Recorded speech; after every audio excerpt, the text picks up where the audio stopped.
Hello mga kabayan, tara samahan niyo po ako dahil mag-harvest po kami ng palayan. Dahil kailangan na po siya harvestin kasi hindi na po pwede papatagalin pa yung palayan natin, baka ano pa mangyari. At sana din makabawi din kami sa lahat ng gastusin namin kasi sobrang laki talaga yung ginastos namin dito at kakabaha pa lang. So tinignan ko naman, medyo okay naman po. Yung hiling ko lang po sana na sana makabawi kami. So ayun guys, samahan nyo po ako at panoorin nyo ang buong video. At sana supportahan nyo yung Facebook ko. Thank you guys and God bless. So ayun mga kabayan, nandito po tayo ngayon sa bahay namin na pinapagawa namin na bahay. Na pinapangarap ko din ito na bahay kasi dati wala po kaming bahay. Tsaka yung bahay namin, iba-iba na. At saka yung mga dingding namin, mga ano pa, mga kawayan. Basta sobra talaga, ang pangit talaga ng bahay namin dati. Pero ngayon guys, ito yung bahay namin na pinapagawa namin. Pero hindi pa talaga siya tapos kasi wala pa kaming budget.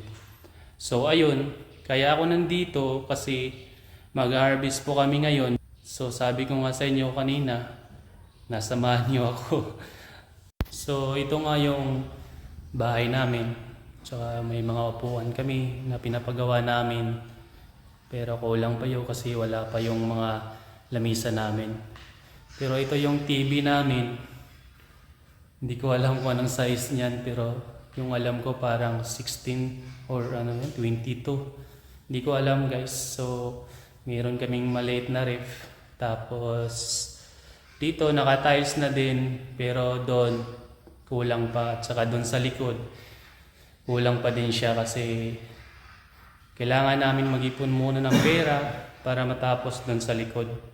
So may pintuan kami dito guys na ito talaga yung gusto ko dahil ito, nagandahan talaga ako sa design niya kasi sobrang angas kasi tignan eh.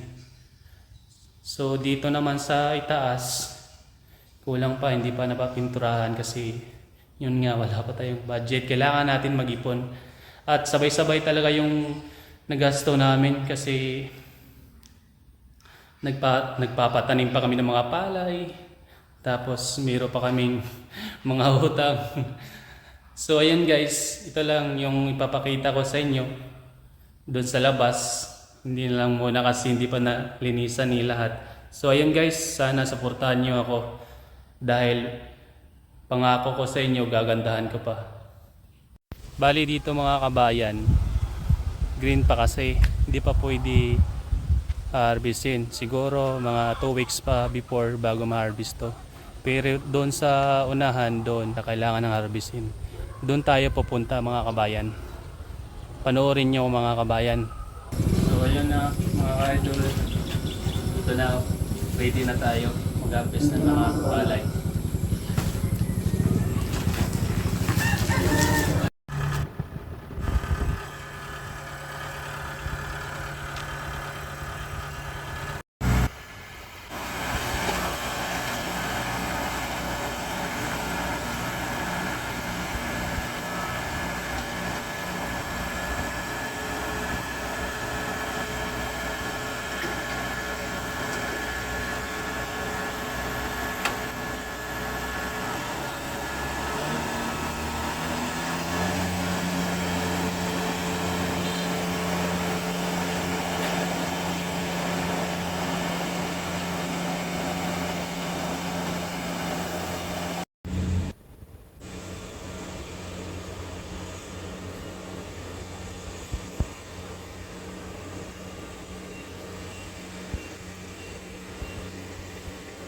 Bali dito kabayan, nahinto po yung harvester namin kasi naulan po.